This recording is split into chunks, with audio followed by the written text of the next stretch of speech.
Hello friend, welcome to my second class of history. तो उम्मीद करते हैं आप लोग फर्स्ट क्लास देखे होंगे, और यदि नहीं देखे हैं तो लिंक जो है सो डिस्क्रिप्शन बॉक्स में दिया हुआ है, आप जाकर के देख सकते हैं। उसमें से हमने प्राचीन भारत के इतिहास के स्रोत में से धर्म ग्रंथ को पढ़ चुके थे। आज हम लोग ऐतिहासिक ग्रंथ पर चर्चा करेंगे।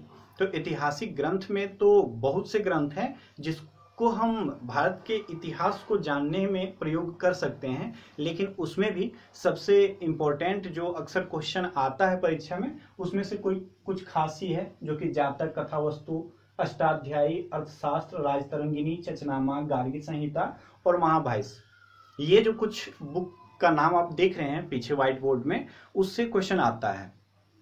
तो फ्रेंड चलिए हम लोग सबसे पहले जातक की ओर चलते हैं। तो जातक में से आपको बुद्ध के पूर्वजन्म की कहानी मिलेगी। यदि आप जातक को पढ़ते हैं तो आपको बुद्ध के पूर्वजन्म की कहानी के बारे में आपको जानकारी प्राप्त हो जाएगी। उसके बाद कथावस्तु जो है सो कथावस्तु हीनयान संप्रदाय से संबंधित है। जैसे ये दो संप्रदाय में विभक्त था, उसके बारे में हम लोग जब जैन धर्म और बौद्ध धर्म पढ़ेंगे उसमें इस पर डिटेल चर्चा करेंगे। फिलहाल अभी केवल इतना ही जान लीजिए कि कथावस्तु जो है सो हीनयान संप्रदाय से संबंधित है, और इसमें महात्मा बुद्ध के जीवन चरित्र के बारे में दर्शाया गया है या बताया गया है। उसके बाद फ्रेंड आपका आता है अष्टाध्यायी। ठीक है, तो अष्टाध्यायी को पाणिनि ने लिखा है, और इसमें अष्टाध्यायी में मतलब मौर्य साम्राज्य से पहले के इतिहास के बारे में जानकारी प्राप्त होती है। अष्टाध्यायी से मौर्य साम्राज्य से पहले के इतिहास एवं मौर्य साम्राज्य के राजनीतिक प्रणाली के बारे में आपको अष्टाध्यायी में मिल जाएगा। उसके बाद फ्रेंड अर्थशास्त्र की ओर यदि हम चलें तो अर्थशास्त्र को विष्णुगुप्त ने लिखा है, और इससे अक्सर क्वेश्चन रहता है कि अर्थशास्त्र किससे संबंधित है। ठीक है, किस विषय से संबंधित है, तो वहां पर ऑप्शन अर्थशास्त्र भी रहता है। और कुछ लोग इसमें कंफ्यूज कर जाते हैं कि यदि अर्थशास्त्र ये मतलब किताब का ही नाम है तो अर्थशास्त्र से होगा, लेकिन ये बुक जो है अर्थशास्त्र से संबंधित ना होकर राजनीति शास्त्र से संबंधित है, क्योंकि इसके जो राइटर हैं अर्थशास्त्र के वो चाणक्य हैं, जिसे कौटिल्य या विष्णुगुप्त के भी नाम से जाना जाता है। और ये चंद्रगुप्त मौर्य के साथ में रहते थे, जिनका प्रधानमंत्री थे वो कौटिल्य। उनका कुछ और भी बुक है जो काफी ज्यादा फेमस है, काफी विद्वान थे, दूरदर्शिता थी इसमें।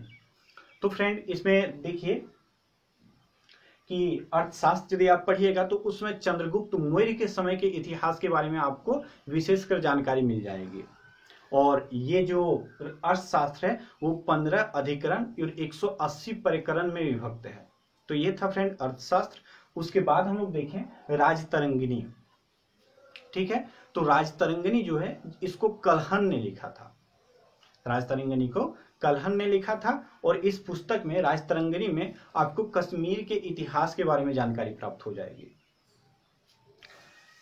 उसके बाद फ्रेंड चचनामा हो गया। तो चचनामा को अली अहमद ने लिखा था, और यदि आप इस पुस्तक को पढ़िएगा, चचनामा को पढ़िएगा, तो आपको उसमें से पता चलेगा कि अरबों ने किस प्रकार से सिंध पर विजय पाई थी, क्योंकि चचनामा में अरब क्या सिंध विजय के बारे में ही डिटेल रूप से चर्चा की गई है।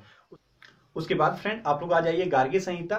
तो गार्गी संहिता को कात्यायन ने लिखा था, और इसमें यवन आक्रमण के बारे में डिटेल रूप से चर्चा की गई है। उसके बाद आपका अंतिम हो गया महाभाष्य।